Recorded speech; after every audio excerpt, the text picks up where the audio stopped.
Ministério Marcos da Silva, marcosdasilva.org. Mais detalhes no final desta gravação.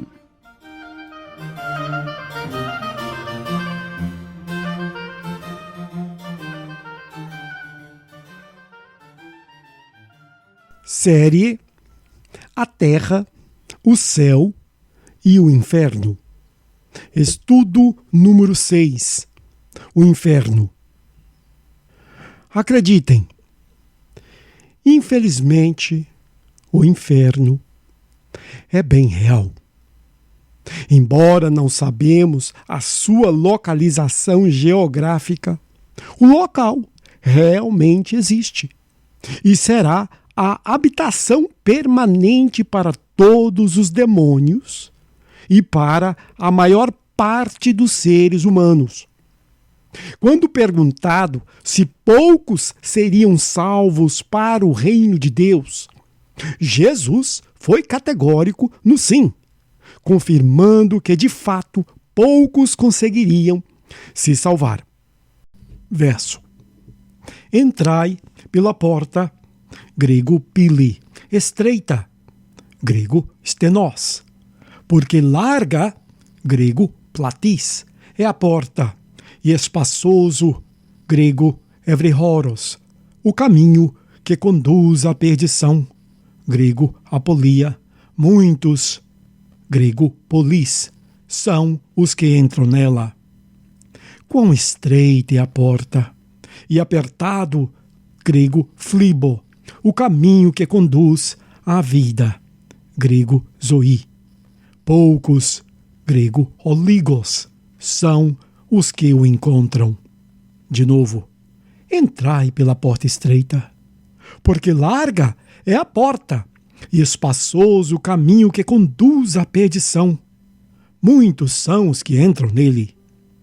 Quão estreita é a porta e apertado o caminho que conduz à vida. Poucos são os que o encontram. Mateus 7, 13 e 14.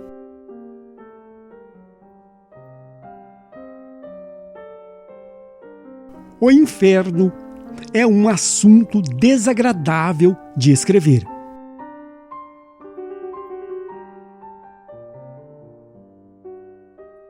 Estamos encerrando mais uma série difícil de escrever. Difícil porque alguns dos pontos tocados não são agradáveis de se ouvir, sobretudo porque todos nós conhecemos pessoas amadas que não sabemos ao certo qual será o seu destino final.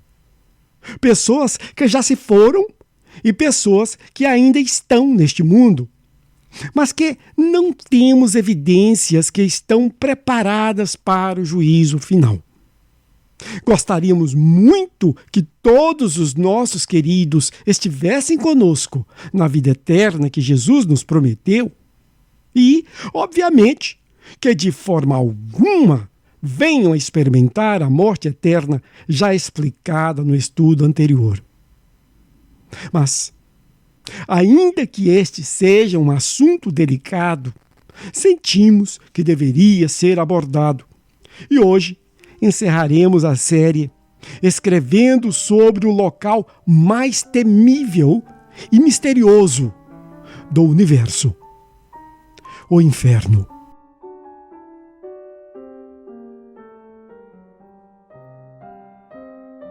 Satanás intencionalmente propaga ideias infantis sobre o inferno.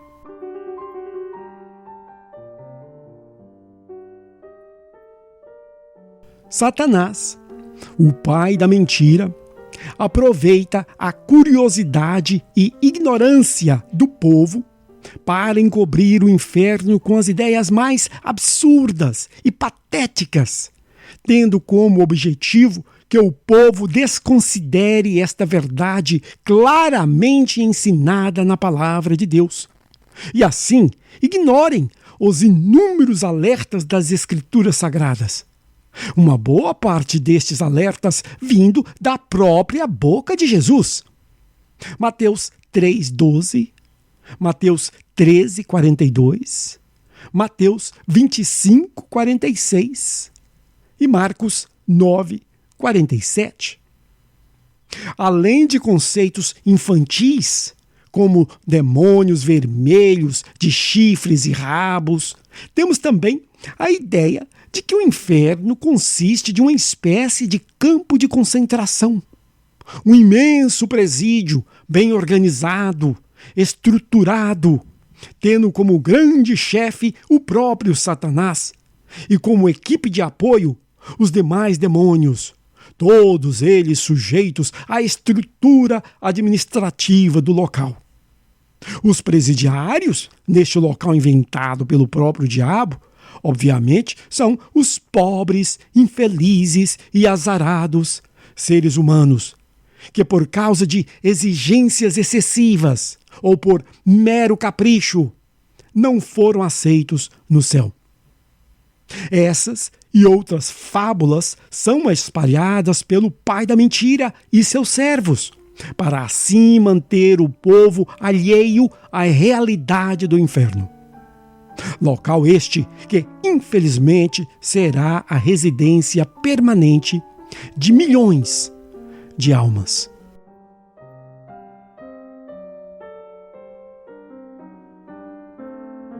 Todos os residentes do inferno rejeitaram a Cristo.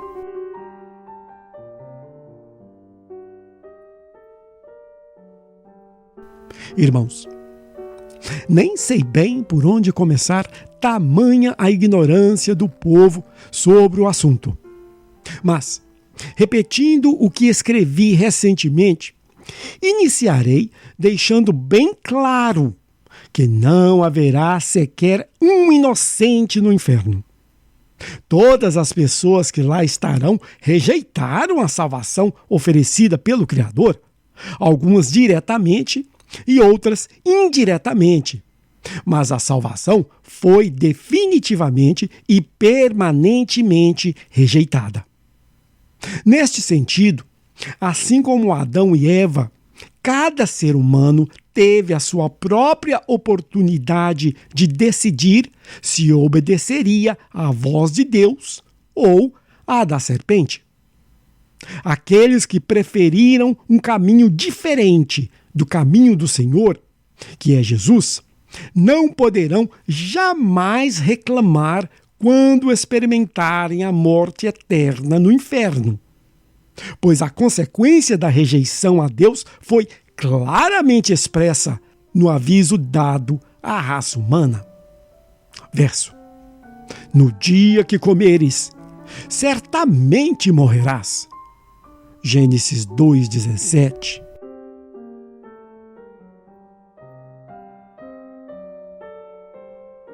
O diabo e os demônios não são os administradores do inferno.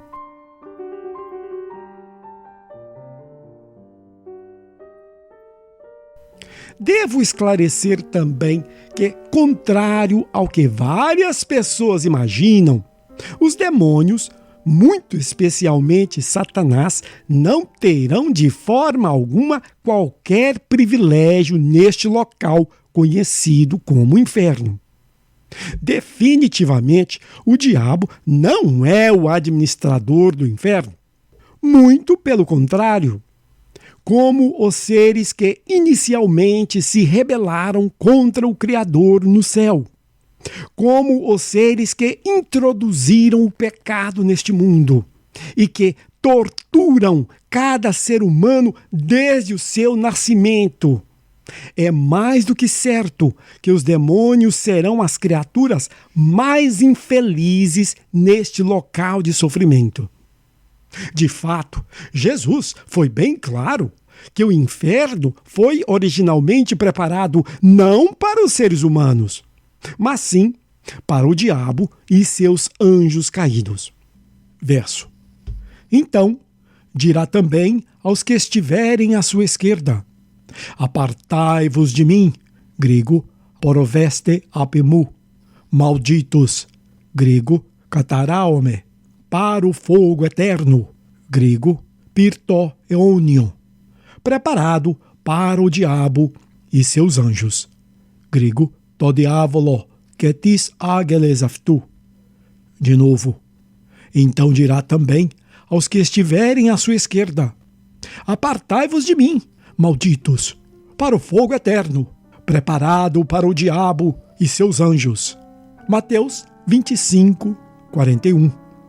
Ver também Mateus 8, 29 e 2 Pedro 2, 4.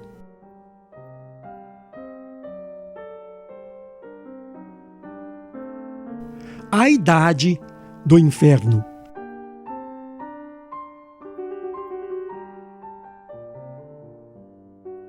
Conforme já mencionei no estudo anterior e confirmado no versículo acima, este local, o inferno, é novo. Novo no sentido de que ele foi preparado para criaturas que possuem um começo, que são o diabo e seus anjos. Ou seja, este local não deve ser eterno como o céu, que é a morada de um ser eterno, Deus. Obviamente, é impossível saber se hoje mesmo o inferno já existe em algum lugar. Mas, considerando que primeiro teremos que ter um juízo final antes que qualquer criatura seja lançada neste horrível local, se o inferno já existe em algum lugar no universo, então deduzimos que no momento ele deve estar vazio, aguardando aquele dia em que todos os seres humanos, desde Adão até a última pessoa a morrer, ressuscitarão, conforme Jesus claramente nos disse. Verso: os que tiverem feito, grego pieo, o bem, grego agathos, para a ressurreição da vida, grego anastasis ois, e os que tiverem praticado o mal, grego flavos, para a ressurreição do juízo, grego anastasincriseos. De novo, os que tiverem feito o bem para a ressurreição da vida, e os que tiverem praticado o mal para a ressurreição do juízo. João 5, 29. Ver também Marcos 9, 43 a 45 e Lucas 13, 28.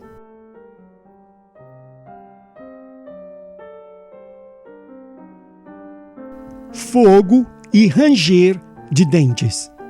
O tormento do inferno.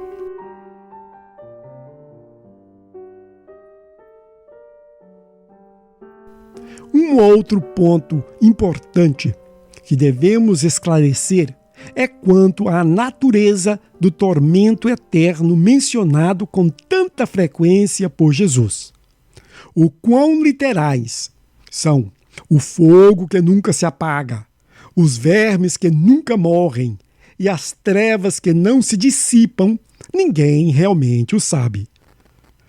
Isaías 66, 24, Mateus 25, 30 e Marcos 9, 48.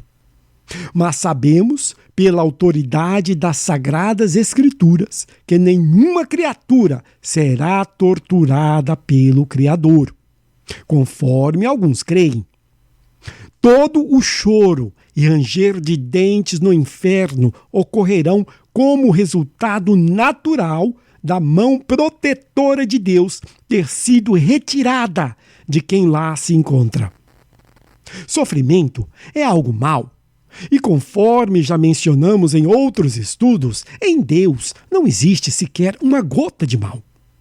Deus é amor, 1 João 4, 8, e nenhum mal pode coexistir com o amor, assim como as trevas não podem coexistir com a luz.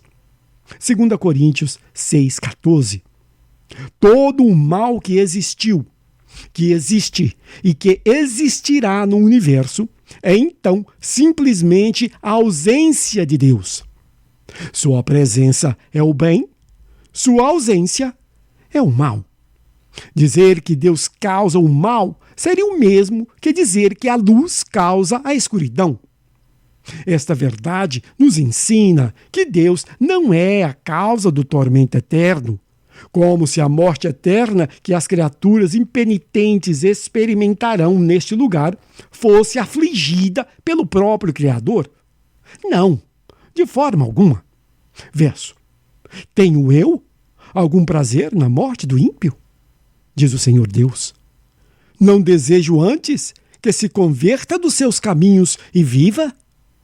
Ezequiel 18, 23. Ver também Miqueias 7, 18 e 2 Pedro 3, 9. E como nos disse o rei Davi, o Senhor é bom para todos, e as suas misericórdias estão sobre todas as suas obras. Salmo 145, 9. Não, amados, todo o sofrimento existente no inferno ocorre simplesmente porque este é um local onde Deus não se encontra.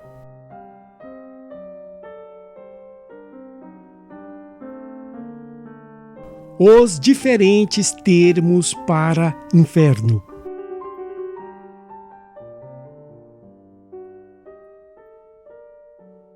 Poderíamos escrever mais sobre o sofrimento eterno, mas este assunto já foi bem esclarecido no estudo anterior, quando lidamos com a morte eterna.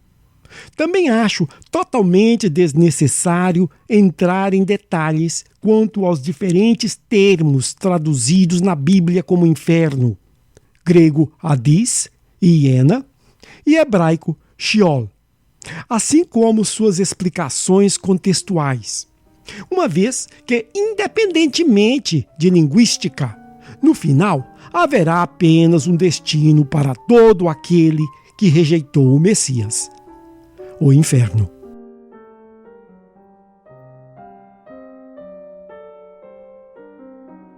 O silêncio da Bíblia sobre a origem do inferno.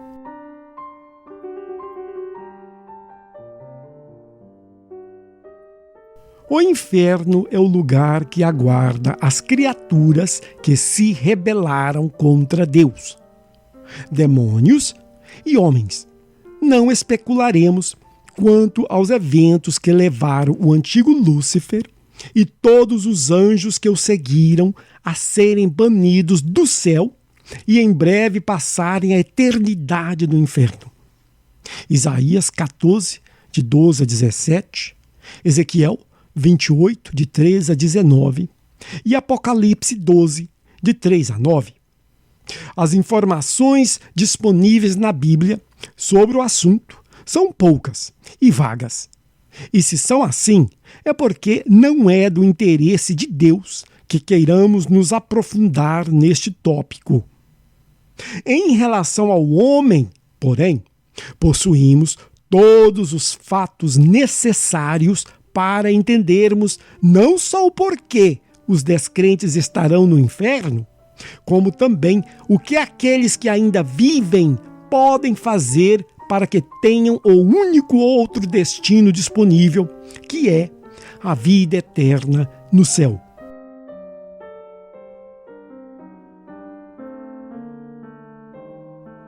O que, de fato, leva alguém para o inferno?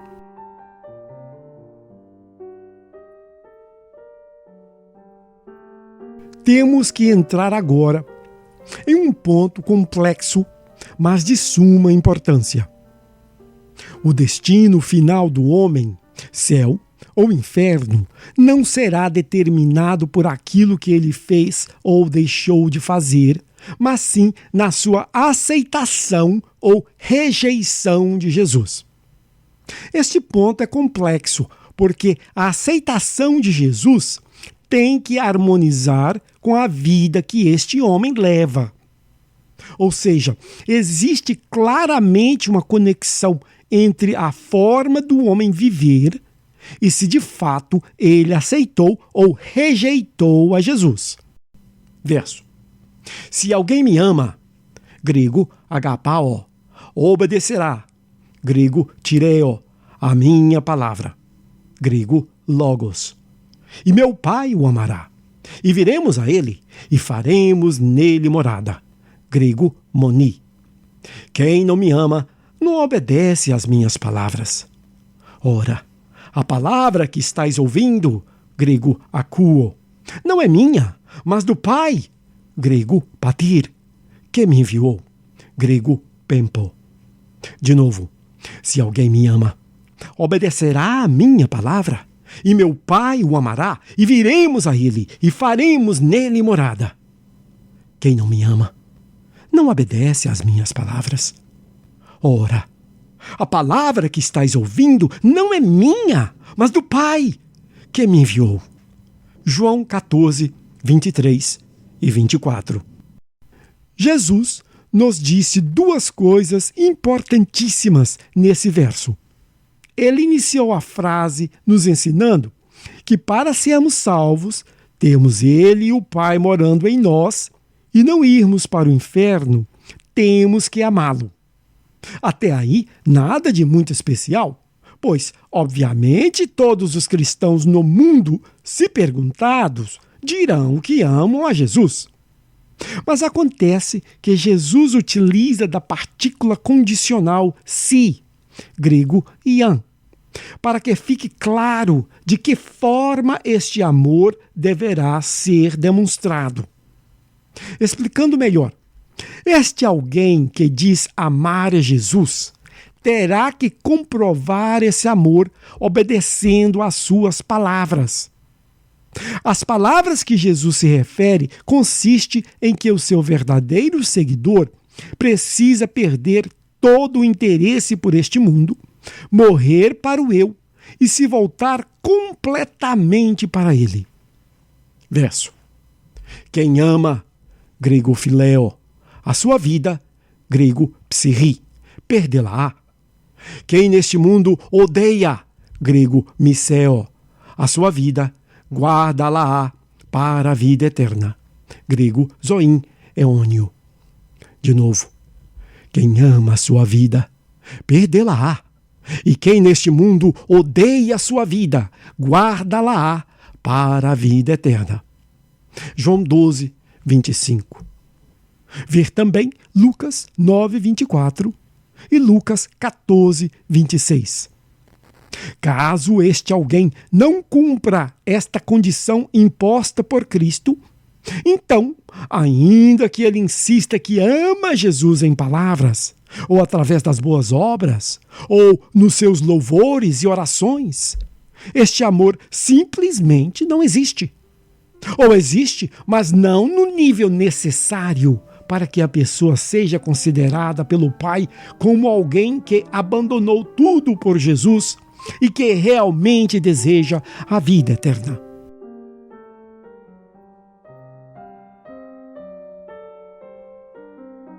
As igrejas não ensinam sobre o destino do homem.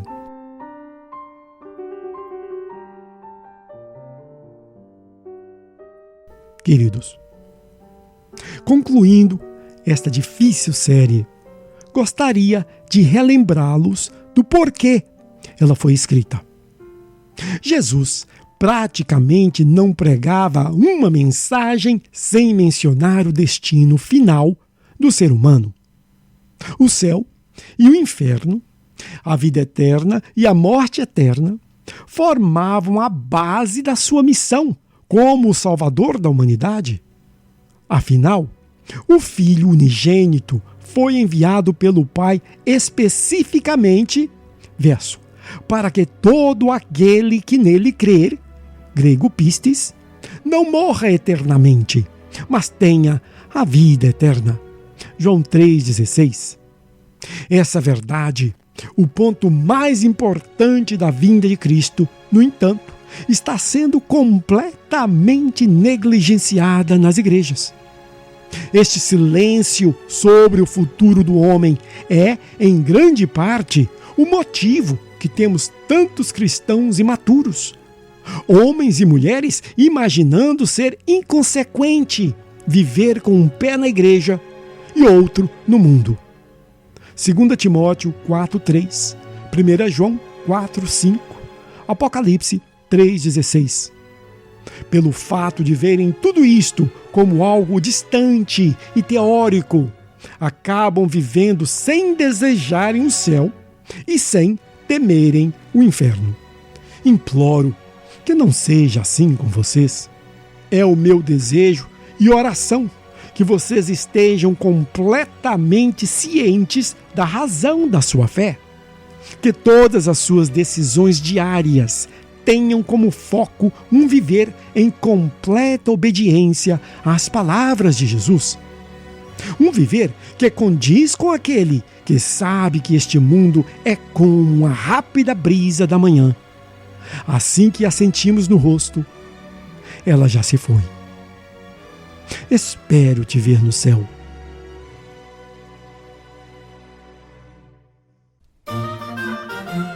Ministério Marcos da Silva.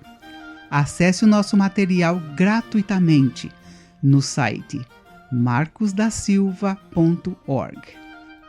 O endereço do site é markusdasilva.org.